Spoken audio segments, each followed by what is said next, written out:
नमस्कार। Prime TV के सारे दर्शकों का प्राइम डिबेट में बहुत बहुत स्वागत है। आज का मुद्दा काफी गंभीर होने वाला है। रामचरितमानस की एक चौपाई है, दैहिक दैविक भौतिक तापा, राम राज नहीं कहूँ व्यापा, सब नर करहि प्रीति, चलहि स्वधर्म निरत श्रुति नीति।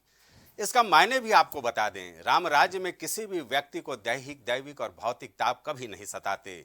सारे मनुष्य आपस में प्रेम स्नेह से रहते हैं। वेदों में बताई नीति में अपने अपने धर्म का पालन करते हैं। रामचरितमानस से गोस्वामी तुलसीदास ने राम राज्य के इसी रूप को परिभाषित किया है। अलग अलग चिंतकों और धर्माचार्यों को भी मैं पढ़ रहा था, उसमें भी राम राज्य की कुछ अवधारणाएं देखने को मिली। नैतिक आध्यात्मिक मूल्यों पर आधारित समाज की स्थापना राम राज्य की परिकल्पना का हिस्सा है। एक जगह तो यह भी कहा गया है कि निष्पक्ष आदर्श न्याय व्यवस्था, सुखी और समृद्धशाली सामाजिक व्यवस्था राम राज्य की परिकल्पना को साकार करता है। अब समझिए, आज पूरे देश में मर्यादा पुरुषोत्तम राम की बाल छवि यानी रामलला करीब 500 साल बाद एक भव्य मंदिर में विराजने जा रहे हैं। रामराज का उद्घोष सारे खबरिया चैनलों पर हो रहा है। हर कोई इस शब्द को लेकर एक नई उम्मीद लिए बैठा है। दरअसल इसीलिए हमने सोचा कि आज क्यों न इस राम राज्य को लेकर एक व्यापक मायने में विस्तार से चर्चा की जाए। दोस्तों, वैसे तो ये चर्चा इतना गंभीर है कि 1 घंटे में क्या कोई राम राज्य पर चर्चा कर पाएगा, लेकिन हाँ, मैं इस चर्चा से ये निष्कर्ष निकालने की कोशिश जरूर करूंगा कि क्या वाकई त्रेता युग या उससे पहले, आज से करीब 11,000 साल पहले जिस राम राज्य की बात की जाती थी, क्या वाकई रामलला के मंदिर में विराजमान होने के बाद वो परिकल्पना आज कलयुग में साकार हो सकेगी। इस मुद्दे पर चर्चा करने के लिए हमारे साथ एक बेहतरीन पैनल होगा। जाहिर सी बात है, हर तरफ सियासी दौर है। सनातन धर्मियों में एक उल्लास है, एक जोश है, एक उत्साह का माहौल है। कश्मीर से लेकर कन्याकुमारी तक, देश ही नहीं बल्कि विदेशों में भी रामलला के इस 22 जनवरी के अद्भुत उद्घोष को लेकर तैयारियां चल रही हैं। सियासत भी चरम पर है। राम राज्य की बात हर तरफ की जा रही है। हर तरफ बैनर, पोस्टर, होर्डिंग लगाए जा चुके हैं कि अब देश में राम राज्य आने वाला है। लेकिन राम राज्य की इस परिकल्पना को जरा समझने की आवश्यकता है, और इसीलिए मैंने इस मुद्दे को चुना है कि क्या वाकई राम राज्य की परिकल्पना साकार होने जा रही है। मैंने बताया, कई विद्वत जनों का अलग अलग इसको लेकर के अपना एक परिकल्पना है, एक उनकी सोच है। निश्चित तौर पर अगर वो साकार हो जाता है तो देश के लिए 22 जनवरी के बाद एक अद्भुत अवसर आएगा। हर तरफ खुशहाली होगी, ना कोई गरीब होगा, ना कोई अमीर होगा, न धार्मिक उन्माद होंगे, हर तरफ सांप्रदायिक सौहार्द होगा। हर किसी को जीवन जीने की एक समृद्धशाली व्यवस्था मिलेगी। यह चर्चा काफ़ी गंभीर है और हमें लगता है कि इस पर चर्चा होनी ही चाहिए। आप देखेंगे कि किस तरह से सियासत भी अपने चरम पर है। अलग अलग सियासी दल अलग अलग तरीके से आरोप प्रत्यारोप के दौर में गुजर रहे हैं।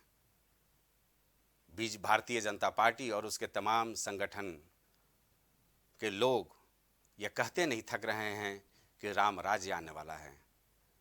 विपक्षी दल कांग्रेस समेत समाजवादी पार्टी की बात की जाए या तमाम देश के विरोधी दलों की बात की जाए, वो राम राज्य की इस परिकल्पना को झुठला रहे हैं। तो कुल मिलाकर के ये कहा जा सकता है कि सियासत भी अपने चरम पर है। लेकिन यह भी हकीकत है, अगर वाकई राम राज्य की परिकल्पना साकार हो जाती है तो निश्चित तौर पर हम कह सकते हैं कि लोगों की जो उम्मीदें हैं वो कहीं ना कहीं पूरी होती नजर आएंगी। बहुत ही गंभीर मसला है। एक बड़े बेहतरीन पैनल के साथ हम इस पर चर्चा को आगे बढ़ाएंगे, लेकिन इन सब के बीच निश्चित तौर पर गर्मागर्म बहस भी होगा। हमारे साथ कुछ आचार्य भी होंगे, कुछ समाजवादी चिंतक होंगे, अलग अलग सियासी दलों के नुमाइंदे होंगे इस चर्चा को आगे बढ़ाने के लिए। राम राज्य की बात जितनी की जाए, मैंने पहले भी कहा था कि 1 घंटे का वक्त काफ़ी कम होगा, क्योंकि ये एक गंभीर मुद्दा है। मैं पढ़ रहा था अलग अलग चिंतकों को, दार्शनिकों को, तो हमें लग रहा था कि अगर इस पर चर्चा की जाए तो हमें कई दिनों तक चर्चा करना पड़ेगा। और ऐसे में निश्चित तौर पर इस मुद्दे को लेकर प्राइम टीवी आपके सामने आया है, मैं आया हूँ। कोई निष्कर्ष निकालने की कोशिश जरूर होगी 1 घंटे की इस चर्चा में कि आखिर राम राज्य, किस राम राज्य की बात चल रही है देश में। क्या वाकई मूलभूत सुविधाएं सबको मिल चुकी हैं? क्या हर गरीब को उसका ठिकाना मिल चुका है? देश से सांप्रदायिकता और धार्मिक उन्माद जैसी भावनाएं समाप्त हो रही हैं?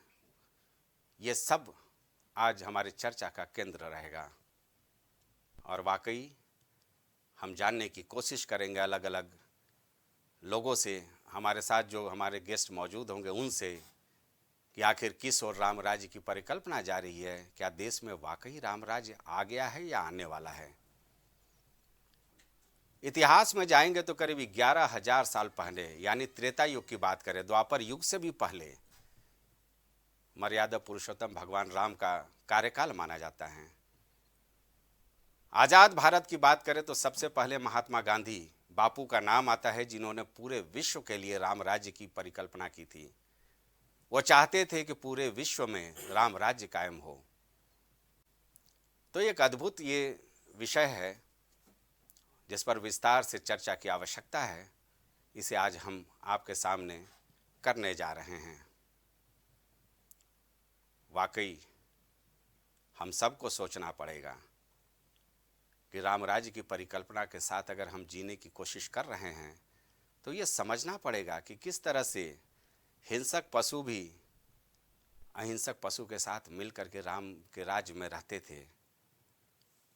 भगवान राम ने जो मर्यादा कायम की थी, निषाद राज से लेकर के वानर राज तक, उन्होंने जिस तरह से एका कायम करके रावण, जिसे हम लोग राक्षसी प्रवृत्ति का मानते थे, उसका समूल विनाश किया।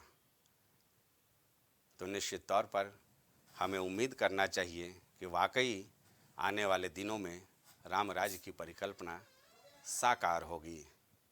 और ऐसे में हमारे साथ कई मेहमान हैं। निश्चित तौर पर हम पहले आपका परिचय करा दें। हमारे साथ नेता बीजेपी मौजूद हैं संतोष दुबे जी। इस चर्चा को हम इनके जरिए आगे बढ़ाएंगे। हमारे साथ स्टूडियो में मौजूद हैं समाजवादी चिंतक दीपक मिश्रा, किसी नाम के मोहताज नहीं हैं। हिंदू धर्मगुरु आचार्य सुधीर जी भी हमारे साथ इस चर्चा में शामिल होंगे। और हिंदू महासभा के प्रवक्ता शिशिर चतुर्वेदी जी भी हमारे साथ जुड़ गए हैं। निश्चित तौर पर चर्चा काफ़ी बेहतर होने वाली है, आप इसे ध्यान से सुने। दीपक जी, सबसे पहले हम आपके पास चलेंगे। सबसे पहले हम जान लें कि राम राज्य की परिकल्पना आपके नज़रिए में क्या है। मैंने तो बहुत कुछ बताया। देखिए, मेरा स्पष्ट मत है। मेरा तो वही मत है जो डॉक्टर राम मनोहर लोहिया का मत था, जिन्होंने रामायण मेला का परिकल्पना किया था। राम राज्य भारतीय समाजवादी चिंतन की प्रस्थान बिंदु है। भारतीय समाजवाद को जो प्रेरणा मिली है वो राम राज्य की अवधारणा से मिली है, महात्मा गांधी के रूप में, डॉक्टर राम मनोहर लोहिया के रूप में। लोहिया तो अपने को नास्तिक कहते थे, फिर भी रामायण मेला लगाते थे। उदाहरण का आप देखिए, समाजवाद क्या है? समाजवाद एक शोषण विहीन, समता मूलक, समृद्ध समाज है। चंद्रशेखर आजाद ने जब हिंदुस्तान सोशलिस्ट रिपब्लिकन आर्मी की स्थापना की थी तो यही लक्ष्य था। यही लक्ष्य तो राम राज्य का है। जी, बैर न कर काहू सन कोई, राम प्रताप विषमता खोई। मतलब राम के प्रताप से, राम के राज्य में विषमता बिल्कुल न हो। आज विषमता का आलम आप देख लीजिए। 21.32 करोड़ की आबादी जो गरीबी रेखा के नीचे है, इसकी पूरी आय जोड़ दिया जाए तो सिर्फ एक नाम उस पर भारी पड़ता है, वो जो हमारे 168 अरबपति हैं। हम अरबपतियों के मामले में दुनिया में तीसरे स्थान पर हैं, लेकिन प्रति व्यक्ति आय हमारी 143 देशों के बाद है। हम लोग राम राज्य पर ही केंद्रित हैं। और राम राज्य क्या है? राम राज्य है, नहीं दरुद्र कोई दुखी न दीना, नहीं को अबुध न लक्षण हीना, जो तुलसी ने जिसकी बात की थी। जी। तो चाहे हम राम राज्य भारतीय लोकमानस में, फिर कह रहा हूं, भारतीय लोकमानस का एक यूटोपिया है। यह सिर्फ एक व्यक्ति का शासन तंत्र की व्याख्या नहीं है। हर युग में आप देखिए रामराज परिष्कृत, परिमार्जित और परिवर्धित होता रहा है। वाल्मीकि ने लंका कांड में, फिर उसके बाद उत्तरकांड में, और तुलसीदास ने पूरा उत्तरकांड में इसकी विशद व्याख्या की है। राजा कैसा होना चाहिए, लोकतंत्र में राजा माने प्रधानमंत्री, मुख्यमंत्री और सभी, और प्रजा कैसी होनी चाहिए। आज आप देखिए 58,24,000 जो 380 अपराध दर्ज हैं, ये तो ये बता रहे हैं ना कि हमारे देश में अभी भी राम राज्य दिवा स्वप्न है। ठीक है, रामराज पे चर्चा बहुत अच्छी बात है, होनी चाहिए। मैं तो आपसे आग्रह करूंगा, प्राइम टीवी से आग्रह करूंगा कि रामराज के सांस्कृतिक पक्ष पे भी एक दिन चर्चा कराएं, एक दिन रामराज के आर्थिक पक्ष दीपक जी, पे कराएं। सबसे पहले हम सबसे ले लें कि राम राज्य क्या है। संतोष जुबे जी, आपके हिसाब से राम राज्य क्या है? क्योंकि आपकी ओर से तो कहा जा रहा है कि अब 22 जनवरी के बाद राम राज्य आने वाला है। संतोष जी, आपके लिए। जी, सबसे बड़ी बात देखिए क्या है, राम राज्य क्या है, इसको विस्तार से स्वरूप देने का काम जो है कि सबका साथ, सबका विकास, सबका विश्वास। जिस राजा के प्रति, जिस देश में ये व्यवस्था लागू हो जाए तो वही राम राज्य है, जिसमें जनता खुश हो, जनता का कार्य हो और जनता खुशहाल रहे। यही राम राज्य। और यही भगवान राम की भी अवधारणा थी कि उनके भी राज्य में हर व्यक्ति खुशहाल था, हर व्यक्ति का जो है विकास हो रहा था, हर व्यक्ति संपन्न था। तो ये राम राज्य की एक अवधारणा है, लेकिन हर व्यक्ति का अपना सोचने का नजरिया है। अच्छा, दलीय व्यवस्था के हिसाब से लोग सोचते हैं कि हमारा राम राज्य ऐसा है, उनका राम राज्य ऐसा है, लेकिन वाकई राम राज्य ये है कि हर जनता खुशहाल रहे, संपन्न रहे और भय मुक्त समाज की स्थापना हो। वही असली राम राज्य है, जिसमें सभी लोग खुशहाली से रह सके। हाँ जी, निश्चित तौर पर हम प्रवक्ता हिंदू महासभा शिशिर जी के पास जाएंगे। शिशिर जी, आपके मुताबिक क्या है राम राज्य? पहले राम राज्य की अलग अलग हम परिकल्पना देख लें सबका।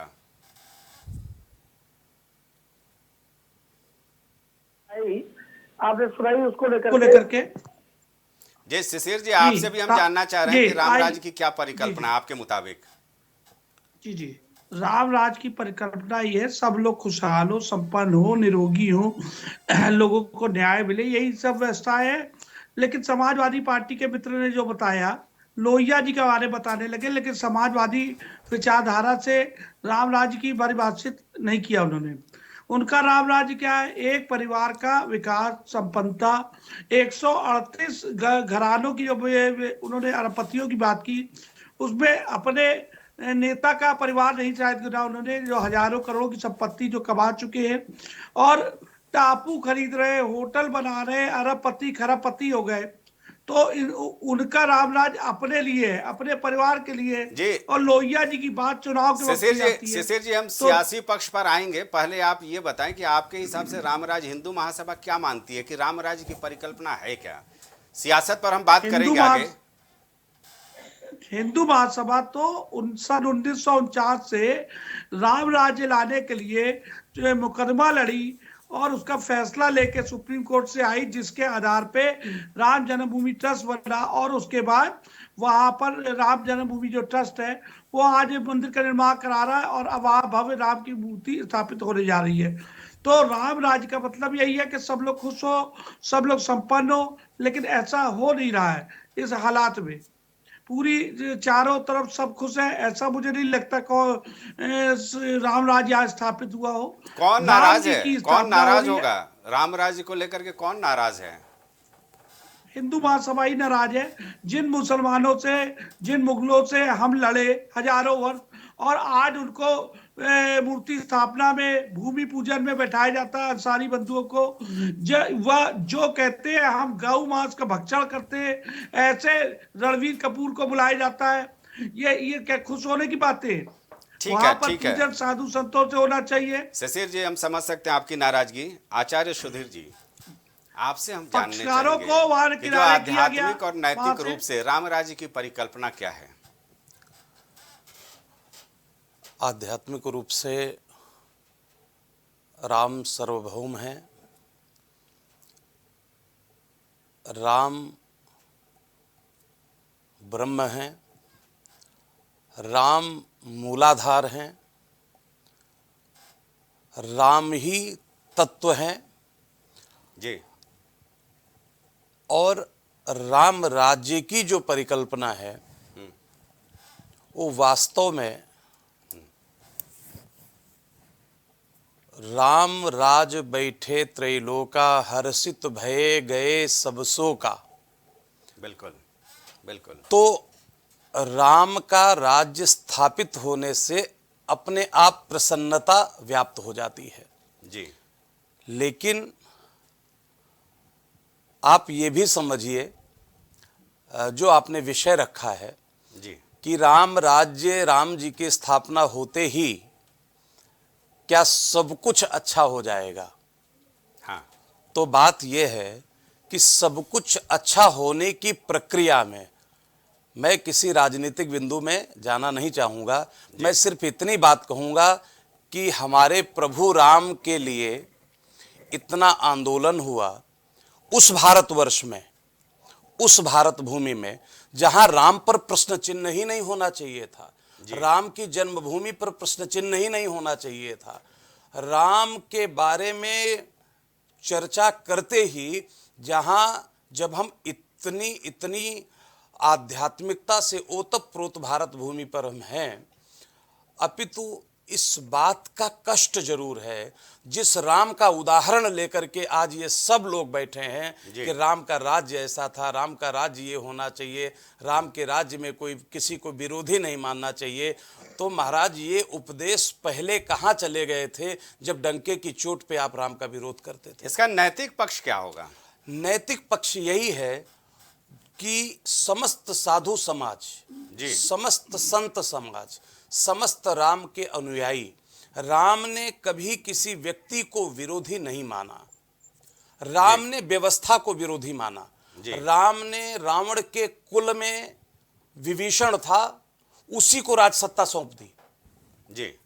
दीपक जी, आपके पास आएंगे। जी जी। आचार्य जी अभी आध्यात्मिक और नैतिक पक्ष की बात कर रहे थे। जी जी। मौजूदा हालात में इसका नैतिक पक्ष कितना कारगर नजर आ रहा है? देखिए, मैं आपको स्पष्ट करता हूँ, राम लंका जीतते हैं। जी। बात राष्ट्र, मैंने पिछले उसमें बताया था कि कैसे राम राज्य एक समाजवादी शासन प्रणाली है। जी।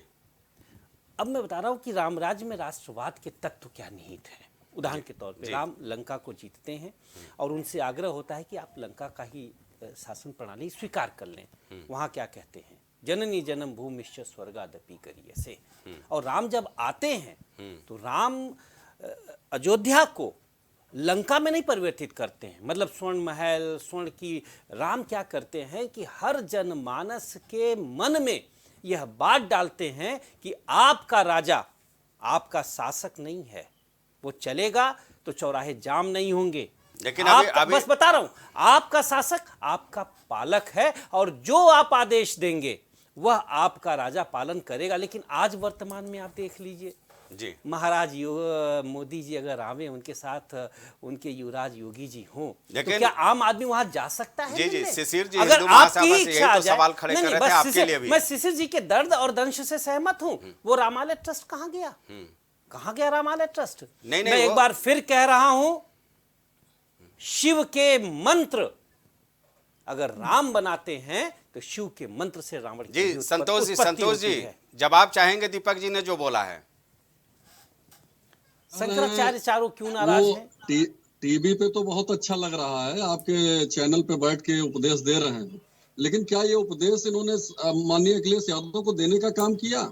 क्या उन्होंने ये बताया कि राम राज्य कैसा होता है? ये उपदेश अगर जिस दिन ये अखिलेश यादव को दे देंगे तो शायद पार्टी से बाहर कर दिए जाएं, क्योंकि जिस तरीके की बातें टीवी चैनल पे तो अच्छी लगती हैं, लेकिन क्या अभी आप बता रहे थे कि चौराहे जाम हो जाते हैं, ये हो जाता, क्या अखिलेश जी निकलते थे चौराहे जाम नहीं होते थे? आप सुधारो भाई, आप इसीलिए तो सरकार आपको मिली है। नहीं, इसीलिए तो सरकार मिली, आप सुधारते क्यों नहीं? जिस राम राज्य की कल्पना लोहिया जी ने की थी, क्या समाजवादी पार्टी में उस राम राज्य की कल्पना चल रही है? क्या लोहिया जी के आदर्शों पे समाजवादी पार्टी चल रही है? विषय राम राज्य है, जरूरत है। देखिए, लोहिया का समाजवाद नहीं है। बहुत अच्छी लगती है, बहुत अच्छा लगता है टीवी चैनल पे बैठ के उपदेश देना, लेकिन हकीकत में क्या है, समाजवादी पार्टी में क्या चल रहा है, समाजवादी पार्टी के लोग करते क्या हैं, इस पे विचार करने की आवश्यकता है कि अगर आपने राम राज्य की कल्पना की होती तो शायद यह स्थिति ना होती। और आज जिस तरीके से माननीय योगी जी के और मोदी जी के नेतृत्व में देश राम राज्य की तरफ आगे बढ़ रहा है, आज हर तरफ खुशहाली है, गली गली में राम धुन गाए जा रहे हैं, हर जगह बसों में, ट्रेनों में जिस तरीके का उल्लास है, वो आज लग रहा है कि राम राज्य पूरी तरीके से स्थापित होने जा रहा है। जी दीपक जी, जी रामराज पूरी तरह से स्थापित होने जा रहा है, संतोष जी का कहना मैं एक है। उदाहरण दे रहा हूं। कई सवाल भी गंभीर बस उठाए बस हैं, बस दोनों बस जवाब नहीं, चाहिए। नहीं, बस पहली बात तो देखिए, सरकार में भाई संतोष हैं, तो भाई संतोष की जिम्मेदारी ज़्यादा है जवाब देने की। दूसरी सबसे बड़ी बात यह है, एक तस्वीर मैं आपको बता रहा हूँ। तस्वीर यह है कि दिल्ली और नोएडा में सिर्फ एक सड़क का अंतर है, लेकिन प्रति व्यक्ति आय का अंतर 3 लाख से 3.25 लाख से ज़्यादा है। दूसरी सबसे बड़ी बात यह है, आप उत्तर प्रदेश में ही आ जाइए। उत्तर प्रदेश में जहां हमारे मुख्यमंत्री, मैं फिर कह रहा हूं, मुख्यमंत्री जी सिर्फ संतोष जी के नहीं हैं, हमारे भी हैं, मैं उत्तर प्रदेश का नागरिक हूं। मुख्यमंत्री जी जहां पे स्थापित हैं, उनका आवास है, उससे 500 मीटर के अंतर्गत जो ओवरब्रिज हैं, दोनों इधर जाइए चाहे उधर जाइए, ओवरब्रिज के नीचे लोग सो रहे हैं। रामराज की यह स्थापना की बात थी। रामराज ऐसा होता था कि जनता जागती थी और जनता सोती थी, राजा जागता था। यहाँ तो जनता ही जाग रही है ठंड के अभाव में। मात्र मैं मुख्यमंत्री जी के आवास से, आप अपने कैमरे को अभी घुमा दीजिए, हाथ कंगन वारसी क्या कहते हैं ना, प्रत्यक्षम किम प्रमाण। लेकिन दीपक जी, ये हालात तो आपकी सरकार में भी देखने को मिलते थे भाई, हम लोग कवरेज करते थे। सीधी सी बात है, मैं फिर कह रहा हूं ना, अगर हम पूरी तरीके से समाजवाद पर, रामराजी समाजवाद कह लीजिए, रामराज परिषद एक पार्टी बनी थी मान्यवर, जिसके अध्यक्ष स्वामी करपात्री महाराज जी थे। स्वामी करपात्री महाराज जी डॉक्टर लोहिया के सहयोगी थे। जब उन्होंने सत्याग्रह किया तो लोहिया के ही आग्रह पे उन्होंने अपना सत्याग्रह तोड़ा था, और किसी के हाथों नहीं तोड़ा था। तो चूंकि वो लोहिया के रामायण मेला के भी समर्थक थे, तो अब आप ये बताइए, तो हम आज विपक्ष में हैं तो हमें कमी थी, हम उन कमियों को दूर करेंगे। लेकिन सवाल यह है कि आप कितना हैं? आप तो संत के आवरण में है ना। मैं 3 मुख्यमंत्रियों का नाम ले रहा हूं जो अट्टालिकाओं में नहीं गए मुख्यमंत्री बनने के बाद। आचार्य संपूर्णानंद आचार्य थे, ज्ञाता थे। दूसरे गुप्ता जी, चंद्रभानु गुप्ता जी, उनका भी आप देख लीजिए। तो सवाल यह है कि जब आप संतत्व के आचरण में हैं तो संतत्व आपके प्रशासन में भी देखना चाहिए। एक छोटा उदाहरण, हजारी प्रसाद द्विवेदी, बहुत बड़े कवि, बहुत बड़े स्वतंत्रता सेनानी, वो कुलपति बने, माने प्रशासक बने। जी दीपक जी, सही है जी। बस ये वाक्य खत्म हो जाए। जी। तो लड़कों ने उनके, क्षमा करें, लड़कों ने उनके खिलाफ धरना दिया, और भयंकर धरना दिया। आचार्य जी बाहर आते हैं। अब देखिए आचार्य, उनके प्रशासन, उनका संतत्व या कविता कैसे झलकती, कहे कि जाओ, मैं तुम सबको श्राप देता हूं कि तुम सब कुलपति बन जाओ। क्या हमारे महाराज योगी जी के शासन काल में संतत्व दिख रहा है? आप तहसीलदारों में चले जाइए, चारों तरफ अंधेर मचा है। हाँ, वो तो बात करेंगे ही। हम जोड़ना चाहेंगे शिशिर चतुर्वेदी जी को। शिशिर जी, आपने अपना दर्द तो बयां कर दिया कि भाई रामलला के प्राण प्रतिष्ठा में आप लोगों को उचित स्थान नहीं दिया गया, लेकिन इसको लेकर के, रामराज्य को लेकर के जो सियासत हो रही है, विरोधी दलों का जो आरोप है कि रामराज्य एक कोरी परिकल्पना है भारतीय जनता पार्टी और केंद्र सरकार की, इस पर आप क्या कहेंगे? देखिए, उस पर तो बाद में आएंगे। पहले अभी इन्होंने, दीपक जी ने एक बात कही कि फ्लाईओवर के नीचे लोग सो रहे हैं, तो थोड़ा सा दीपक जी को ये ख्याल करना चाहिए। मुख्यमंत्री आवास के ठीक पीछे की रोड है विक्रमादित्य मार्ग, जिसपे समाजवादी पार्टी का मुख्यालय है। एक रोड पे 5 बंगले माननीय अखिलेश जी के 24 हजार स्क्वायर फीट के। जब एक व्यक्ति और उनकी पत्नी को 5 बंगले चाहिए एक रोड पे 1 लाख स्क्वायर फीट से ज्यादा, ठीक है, तो गरीब तो भाई फ्लाईओवर के नीचे सोगा। दोबारा उन्हें मुख्यमंत्री बना दीजिए, मैं इसका जवाब दूंगा। अभी सरकार से सवाल कीजिए। ठीक है, सुन लीजिए। पहले सवाल सरकार से। जी शिशिर जी को बोल दें। मैं आपके नहीं बोला, मेरी बात हो जाती। हाँ जी शिशिर जी। दूसरी चीज, दूसरी बात, राम राज्य की बात कर रहे हैं, राम जी के खिलाफ, रामचरित मानस के खिलाफ इनके नेता खुले आप रोज अपशब्द कर रहे हैं। मैंने एप्लीकेशन दी हुई है के कोतवाली में, इसमें भाजपा भी शामिल है। इन्होंने कोई कार्रवाई नहीं की उनके ऊपर, बल्कि उनकी पुत्री की पार्टी से सांसद है, तो एक गाली दे रहा है, गाली सुनवा रहा है। तो कहीं आप स्वामी प्रसाद मौर्य की तो बात नहीं कर रहे हैं? बिल्कुल कर रहा हूँ, बिल्कुल कर रहा हूँ। नाम लीजिए। उनको जूता पड़वाया हमारे छोटे भाई आकाश सैनी ने, कोई कार्रवाई नहीं कर रही भाजपा उनके ऊपर, क्यों नहीं कर रही भाई? और तो छोड़िए, सदन के अंदर राम जी के खिलाफ अपशब्द कहने वाले नरेंद्र अग्रवाल इन्हीं के सांसद थे, समाजवादी के में थे पहले, फिर भाजपा में आए और इन्होंने उनको आबकारी मंत्री बना के सुशोभित कर दिया। क्यों उनको इतना बड़ा सम्मान दिया गया? क्या राम जी को गाली देने वालों को सम्मान दिया जाएगा? आप बताइए। निश्चित क्या तौर पे क्या समाजवादी पार्टी के नेता ने गलत कहा तो कार्रवाई क्यों नहीं की गई?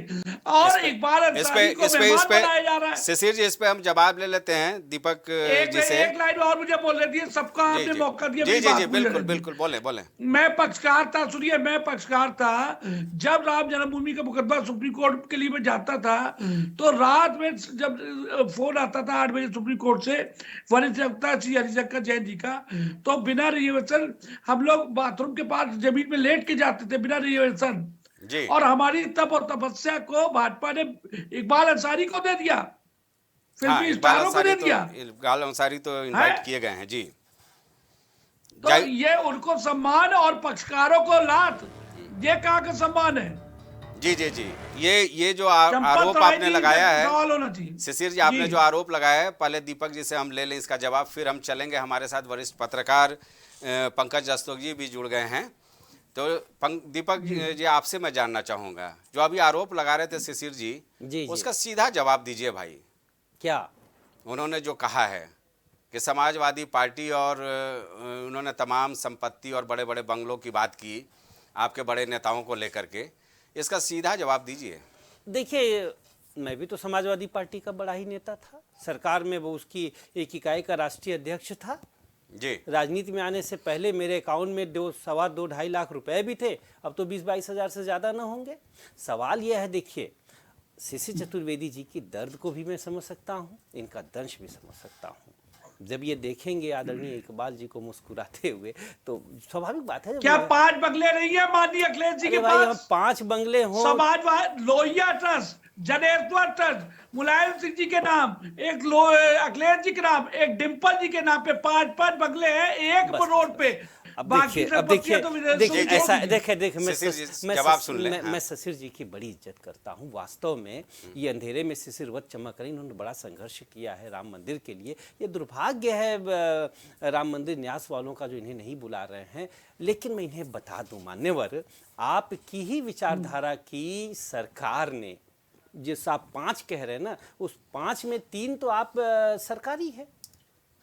जनेश्वर मिस्टर सरकारी नहीं, आपकी जानकारी अधूरी है। नहीं, सुन लीजिए, माननीय हाई कोर्ट में मामला चल रहा है, अपनी सरकार में बंगलों को अलॉट करा के, फ्री होल्ड करा के, उसमें एक में राष्ट्रीय कार्यालय खोल लिया गया, एक में होटल बनाया जा रहा था। आपका जानकारी नहीं? इनकी जानकारी नहीं है, और अगर हो इनकी जानकारी नहीं है और याचिका।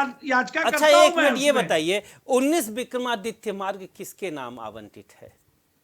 जी जी, वो मकानों आप सुन लीजिए, एक बात बताइए, वो उसी नियम के तहत आवंटित है जिस तहत के तहत भाजपा जिस बंगले एक व्यक्ति के नाम सुनिए, तो इसके लिए आप सरकार से शिकायत कीजिए ना। 19 विक्रमादित्य मार्ग समाजवादी पार्टी के नाम आवंटित है, जनेश्वर मिस्र ट्रस्ट के नाम आवंटित है। वो ठीक है, संपत्ति पर चर्चा का विषय नहीं आज और हमारा। दूसरी सबसे बड़ी बात है दीपक जी जरा आचार्य जी को जोड़ लेते हैं। आचार्य जी, आप सुन रहे थे, राम राज्य एक बेहतर परिकल्पना है, लेकिन किस तरह से उसको लेकर भी सियासी दल अपनी अपनी सियासत कर रहे हैं, इसको किस नज़रिए से आप देखेंगे? बात तो यही है कि जहां सियासत नहीं होना चाहिए वही सियासत हो रही है।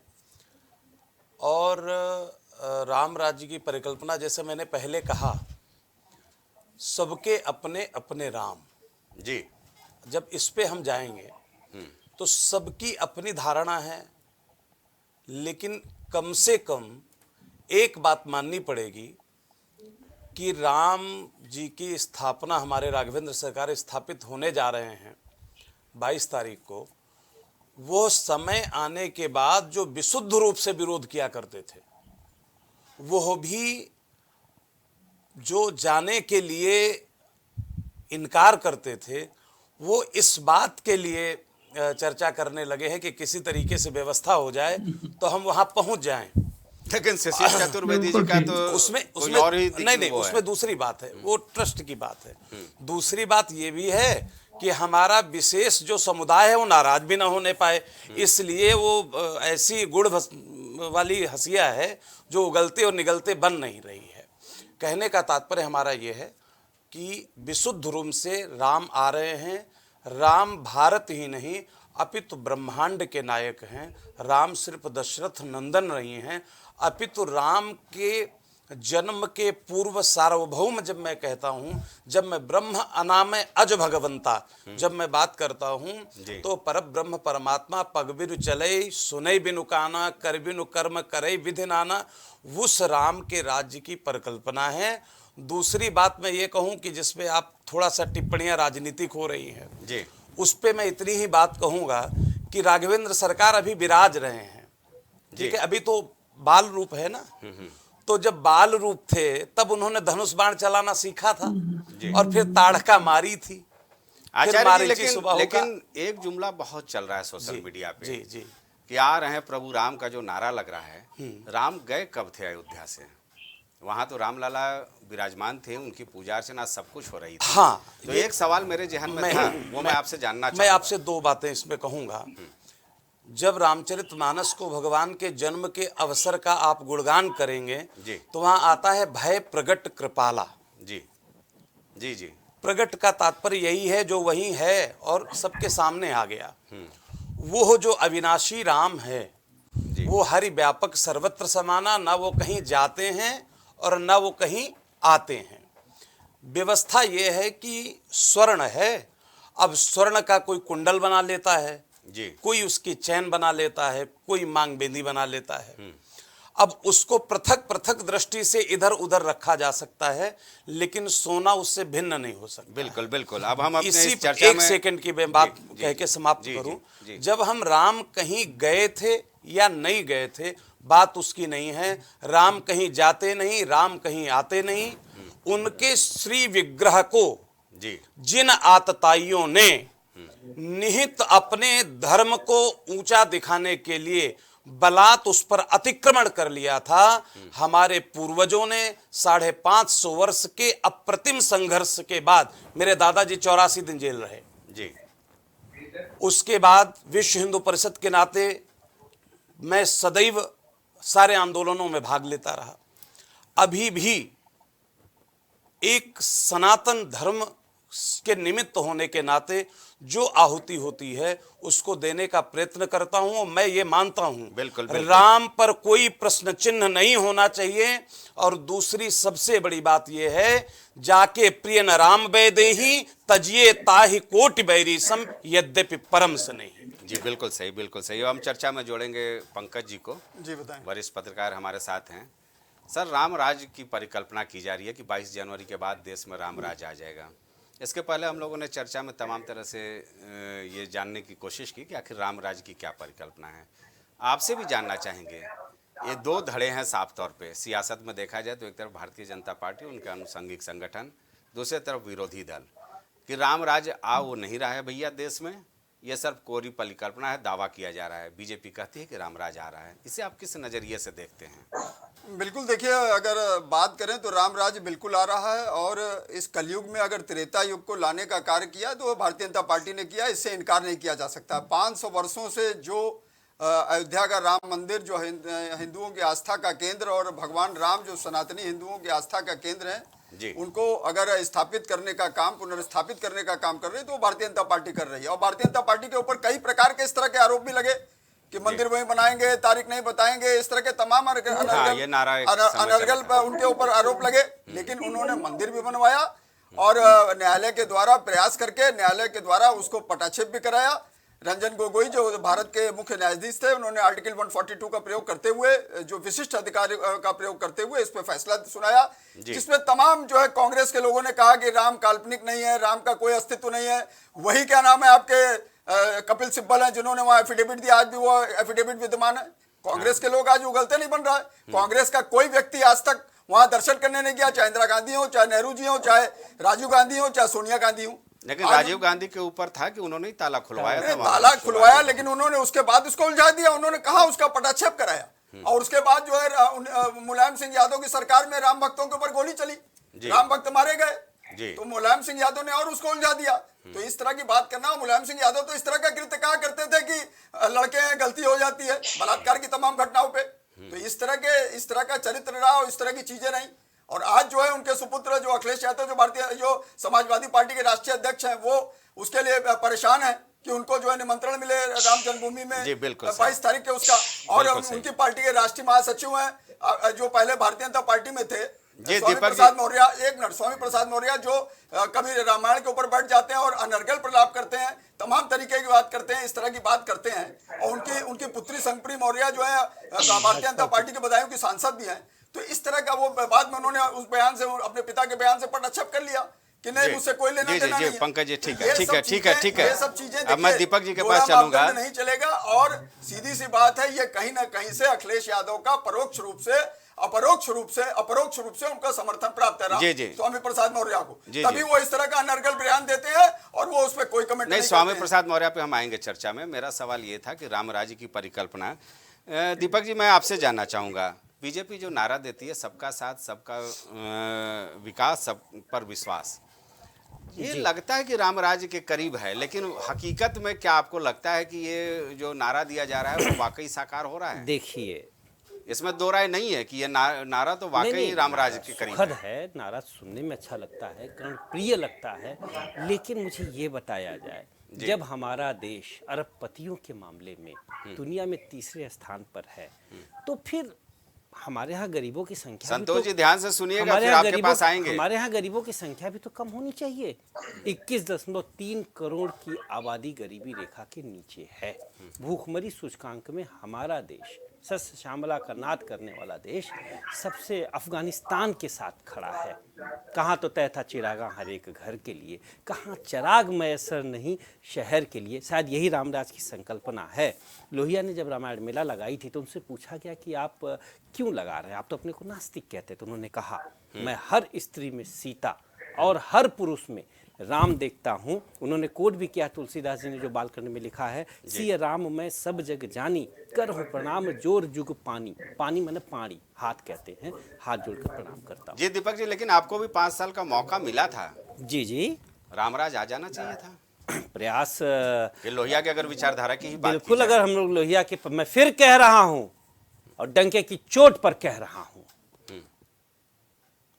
राजनीति के नफे नुकसान से ऊपर उठ के कह रहा हूं कि अगर हमारी सरकारों में, जिसमें हम अटल बिहारी वाजपेयी, जिसमें मंत्री जनता पार्टी वाली भी सरकार को शामिल करते हैं, जो जयप्रकाश नारायण की सरकार थी, यदि ठीक से समाजवाद पे काम किया होता, जो वस्तुतः रामराज का प्रस्थान बिंदु है, तो आज हम विपक्ष में नहीं होते। और भाजपा भी अगर रामराज या राष्ट्रवाद को ठीक से जी होती तो कई बार उसे भी विपक्ष में रहने का या कमजोर विपक्ष होने का लाभ न उठाना पड़ता अपनी नीतियों पे सरकार में। लेकिन उन्होंने तो, बीजेपी ने तो कर दिखाया ना, जो नारा था कि मंदिर वहीं बनाएंगे, तारीख नहीं बताएंगे, बीजेपी तो कर दी। देखिए, दो चीजें हैं, यह राजनीति का एक चक्र होता है।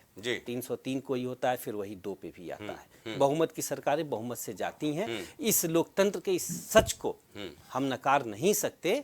और दूसरी सबसे बड़ी बात है, आप खुद देख लीजिए, कांग्रेस भी तो रामराज की बात करती थी। महात्मा गांधी ने, कांग्रेस की हालत तो ये हो गई कि हम चर्चा में उनको शामिल करना चाहते तो आने को तैयार नहीं है। वो भी किसी जमाने में बहुमत में ही थी ना, क्योंकि वो खाली बात करते थे। बस तो यही रामराज की बात ये भी कर रहे हैं। लेकिन मैं कहूंगा कि ये काम कर रहे हैं। जी, भारतीय जनता पार्टी प्रवक्ता संतोष जी हैं। मैं सोच रहा था कि मैं उस विषय पे क्यों जाऊं, लेकिन वास्तविकता ये है, जो हमारे आदर्शों से प्रेम करता है, हमारी मर्यादा से प्रेम करता है, हमारे राम के आचरणों को, राम के अस्तित्व को स्वीकार करके उनको अपने सिर पे बिठाता है, उसी को हिंदू साधु संत अपने सर पर बिठाने का काम करते हैं। तो मुझे पूरी उम्मीद है उस कार्य को लेकर के, और ये भी सत्यता है, जब कोई उस राम के मार्ग से विलग होगा तो आप स्थिति कांग्रेस जैसी ही होने वाली है।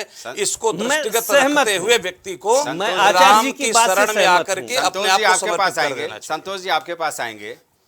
वाकई विचित्र विडंबना है, राहुल प्रियंका तमाम लोग मंदिर जाना भी शुरू कर दिए, सनातन धर्म को लेकर के उनकी ओर से दावा भी होने लगा, लेकिन ऐसे अहम मुद्दों पर वो आने को तैयार नहीं है।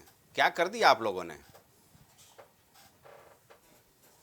विडंबना है इस देश में, जो हमारे विपक्ष के नेता हैं, आज वो चाहते हैं कि हम राम मंदिर पे आए, लेकिन ये जो वोट बैंक की एक लालच है, जो उन्होंने इतने दिनों तक जो है राम मंदिर को उलझाए रखा, बनने से जो है उलझाए रखा, लोगों को एक भारतीय जनता पार्टी का डर दिखाते थे। लेकिन आज भारतीय जनता पार्टी ने उस चीज को सच करके दिखाया। हमने कहा था कि मंदिर वहीं बनाएंगे, तारीख भी बताएंगे और पूरी तरीके से इस पूरे देश को राममय भी बनाएंगे। आज वो स्थिति चालू हो गई है। इनके नेता चाहते तो हैं, आज शायद समाजवादी पार्टी पे किसी ने बैनर लगाया राम हमारे भी हैं। तो भाई ये नौबत क्यों आई?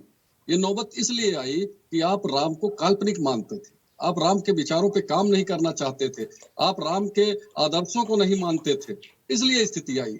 मैं मानता हूं कि भारतीय जनता पार्टी की सरकारें बहुत अल्प समय के लिए बनी, जी फिर भी हमने राम का जो नारा था, जो राम की जो मर्यादा थी, जो राम के विचार थे, उसको हमने छोड़ा नहीं और उस विचार को हम लोग निरंतर लड़ते रहे। हमारे वॉलंटियर आज भी गांव-गांव में काम कर रहे हैं। गांव-गांव में हम राम के बारे में, राम के विचारों को लेके कैसे जो है हम मंदिर की प्राण प्रतिष्ठा करने जा रहे हैं, उस सारी चीजों को हम आज भी बता रहे हैं। तो हमारा निरंतर जो वॉलंटियर है, कार्यकर्ता है, जनता के बीच में हम रहते हैं, जनता के साथ हमारा 24 घंटे का जुड़ाव है।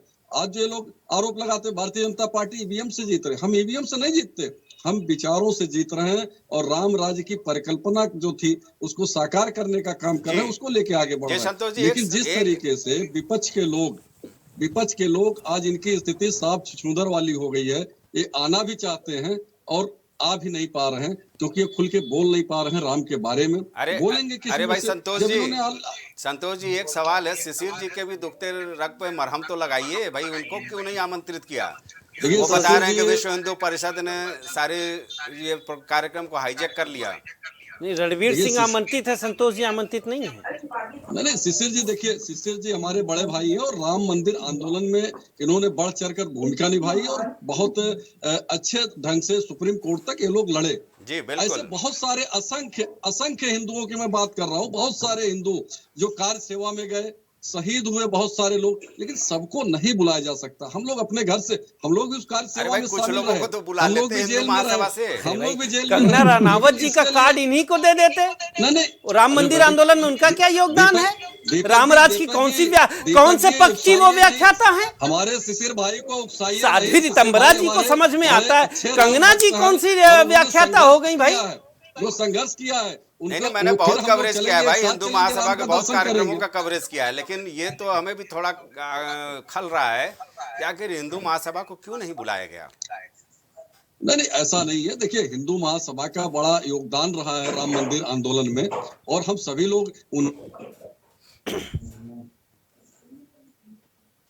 जी तकनीकी कारणों से जी हम सभी लोग दर्शन करेंगे, जाएंगे बारी बारी से, हर आदमी दर्शन करेगा। यार नाराज होने की चीज नहीं है। आज ये देश। चलिए शिशिर जी, संतोष जी कह रहे हैं कि थोड़ा सब्र रखिए, दर्शन बाद में भी कर लीजिएगा। पहले कंगना जी सुनिए जी। गोपाल सिंह विशारद, आप जानते होंगे गोपाल सिंह विशारद, जजमेंट जो आया है गोपाल सिंह विशारद पे ही पहली एफआईआर अयोध्या में हुई थी। वो हमारे तत्कालीन जिला अध्यक्ष थे, हिंदू महासभा के मूर्ति रखने का आरोप लगा और हिंदू महासभा 1949 से इसको लड़ी। उनको एक कार्ड देना उन्होंने उचित नहीं समझा, लेकिन रणवीर कपूर जो खुद उनके पिताजी कहते थे हम गाय का भक्षण करते, बड़ा अच्छा लगता है, आनंद आता है, उनको कंगना रनौत को और हाशिम अंसारी को बुलाने के लिए कार्ड है। लेकिन हिंदू महासभा को नजरअंदाज करने का मतलब, आप बताइए, आप पत्रकार हैं, क्या ये मंदिर का निर्माण बिना जजमेंट के हुआ? क्या वहां पर भाजपा विश्व हिंदू परिषद बजरंग दल के किसी के नाम पे आपने सफल पैरोकारी की है भाई? हाँ है, हम लोग अपना पैसा लगा के वहां लड़ने जाते थे और हम बिना रिजर्वेशन जाते थे और इन्होंने हाईजैक किया। हमें कोई दिक्कत नहीं, हम लोग मोदी जी को सम्मान देते हैं, योगी जी को देते हैं, लेकिन जो महासभा का जो दर्द है, चंपत राय जो कर रहे हैं, चंपत राय गलत है। बुला लेते, 8000 लोगों को बुलाया गया, आमंत्रण गया है, 40 चार्टर प्लेन वहां पर लैंड करने जा रहा है। 100 चार्टर प्लेन। जी बताएं, तो इनको बुला लिया जाता शिशिर चतुर्वेदी जी को, तो संभवतः उनके मन में भी उल्लास होता। ये तो देखिए, राम जन्मभूमि न्यास ट्रस्ट जो बना हुआ है, चंपत राय जी जिसके महामंत्री हैं, तो ये तो उसका अपना व्यूज है। उसने बहुत तरीके मतलब जैसे अभी कंगना रनावत की बात हो रही थी, तो उन्होंने भी देखिए सारे फिल्म स्टार्स को नहीं बुलाया, उसमें भी जो हिंदुत्ववादी दृष्टिकोण रखते हैं, जो हिंदुत्व में आस्था रखते हैं, उन्हीं फिल्म स्टार्स को बुलाया भी गया है। उसमें भी आप देख लीजिए, चाहे क्रिकेटर्स हो चाहे जो हो, ऐसे तो बहुत से सफाई हिंदुस्तान की में, तरह लेकिन उस तरह से देख के बुलाया गया। तो इसमें भी एक मिनट, इसमें भी जो है इसमें भी जो जिस तरह का दृष्टिकोण, ठीक है, हिंदू महासभा को भी जिस तरह से उसने इसमें तमाम तरीके की लड़ाई लड़ी सुप्रीम कोर्ट तक, तो उसको भी नजरअंदाज नहीं किया जाना चाहिए था। अब किन कारणों से इस बात को इनको निमंत्रण नहीं मिला है, ये तो खैर भाई ट्रस्ट के लोग जाने, एक बार सोचना चाहिए, लेकिन हाँ, बिल्कुल लेकिन सोचना ये चाहिए। विचारणीय प्रश्न है, इस पे भी उनको विचार करना चाहिए। जी, निश्चित तौर पर अब हम एक बार फिर रामराज की ओर लौटेंगे। ये तो सियासत की बातें हो गई, लेकिन जो परिकल्पना रामराज की मैं देख रहा था, वाकई अगर देश में वो साकार हो जाए तो हमें लगता है कि तस्वीर बदल जाएगी। सबसे पहले आचार्य आपसे जानना चाहेंगे। देखिए, रामराज की परिकल्पना के साकार होने की दृष्टि से अगर हम बात करें तो वास्तविकता है ये विशुद्ध रूप से आप मान लीजिए कि राम जी विराजेंगे और रामराज्य आएगा। जी, अब बात इतनी सी है कि राम जी अभी निकले हुए थे, जो आपने कहा ना कि राम गए कहाँ थे, तो हरि व्यापक सर्वत्र समाना वाली दृष्टि से तो राम का आना जाना होता ही नहीं है। राम सदैव सर्वत्र व्याप्त हैं। यस, हाँ, लेकिन जब उन्होंने देखा कि कोई केवट इंतजार कर रहा है, कोई माँ सबरी इंतजार कर रही है, कोई भरद्वाज मुनि मेरी कथा करते करते वृद्धावस्था को प्राप्त हो गए, कोई सुतीक्ष्ण से शालिग्राम की बटिया खो गई, अब वो सशरीर राम का इंतजार कर रहे हैं, तो फिर उन्होंने देह धारण करके उन सबकी परिकल्पना को पूर्ण करने के लिए घट घट वाले जो व्यापक राम हैं वो घर घर व्यापक राम के रूप में प्रतिष्ठित होने लगे। अब बात आती है कि विश्व हिंदू परिषद, बजरंग दल, हिंदू महासभा, जी, अब हम किसी संगठन की बात न करके समूल एक मुट्ठी बांध करके समस्त सनातन प्रेमी, समस्त ब्रह्मांड के जो श्री राम के प्रति आस्था रखने वाले लोग हैं, उनके लिए पुण्य अवसर है।